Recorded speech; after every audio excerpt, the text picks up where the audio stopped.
بسم اللہ الرحمن الرحیم۔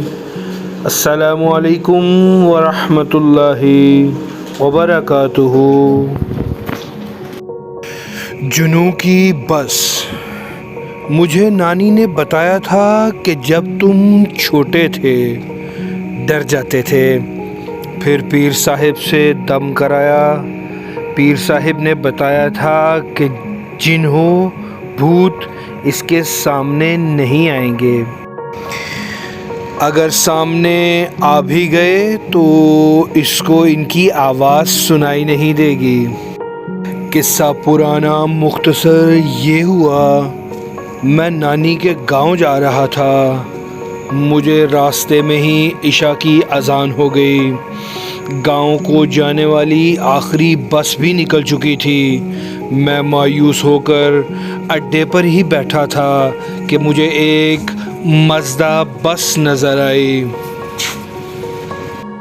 جو گاؤں والے رستے پر نکل رہی تھی۔ میں دیوانہ وار بھاگتے ہوئے اس پر سوار ہونے میں کامیاب ہو گیا۔ بس میں سوار ہونے کے بعد مجھے کچھ عجیب فیلنگ ہوئی۔ لوگ غور سے میرے چہرے کو دیکھ رہے تھے، ان کے منہ ہل رہے تھے، لیکن مجھے کچھ سنائی نہیں دے رہا تھا۔ بہرحال میں ایک سیٹ پر بیٹھ چکا تھا۔ ایک عجیب سا خوف میرے دل میں بیٹھ گیا۔ مجھے یہ معلوم ہو گیا تھا کہ میں جنات کے چنگل میں پھنس چکا ہوں۔ اس بس میں بیٹھے یہ لوگ جن اور چڑیلے ہیں۔ مجھے جو بھی سبق یاد تھے میں نے ورد کرنا شروع کر دیا۔ ایک بہت ہی خوفناک شکل والا جن میری طرف آنے لگا۔ میں خوف سے کانپ رہا تھا، لیکن پتہ نہیں مجھ میں اتنی ہمت کہاں سے آ گئی۔ میں اپنی سیٹ سے کھڑا ہو کر چلانے لگا، غلیظ جن، تم میرا کچھ نہیں بگاڑ سکتے، میرے پاس پیر صاحب کا تعویذ ہے۔ میری چیخو پکار سن کر سب جن، بھوت اور چڑیلیں اپنی اپنی سیٹ سے کھڑے ہو گئے۔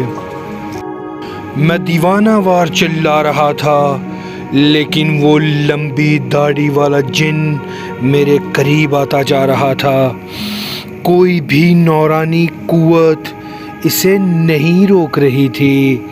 مجھے اپنی موت صاف دکھائی دے رہی تھی۔ وہ میرے سامنے اتنی قریب آیا کہ میں نے پوری طاقت سے اسے دھکا دے دیا۔ اب لگتا تھا کہ سارے جن غصے میں آ گئے تھے۔ وہ مجھے گھیرا ڈال کر پکڑنے لگے۔ میں نے زور زور سے رونا شروع کر دیا۔ ان کی آوازیں ابھی بھی مجھے سنائی نہیں دے رہی تھی، لیکن ان کے چہرے سے لگ رہا تھا کہ وہ چلا رہے ہیں۔ آخر وہ خون خوار بوڑھا جن آگے بڑھا اور میرے کان سے ہینڈز فری کھینچتے ہوئے بولا، او کاکا، تو کیڑے پنڈ جانا ہے؟ پاگل ہو گیا ہیں؟ کرایہ بھی دے تے نالے اپنا علاج کسی چنگے جائے ڈاکٹر کولوں کروا۔ آئیں اپنا خیال کریں۔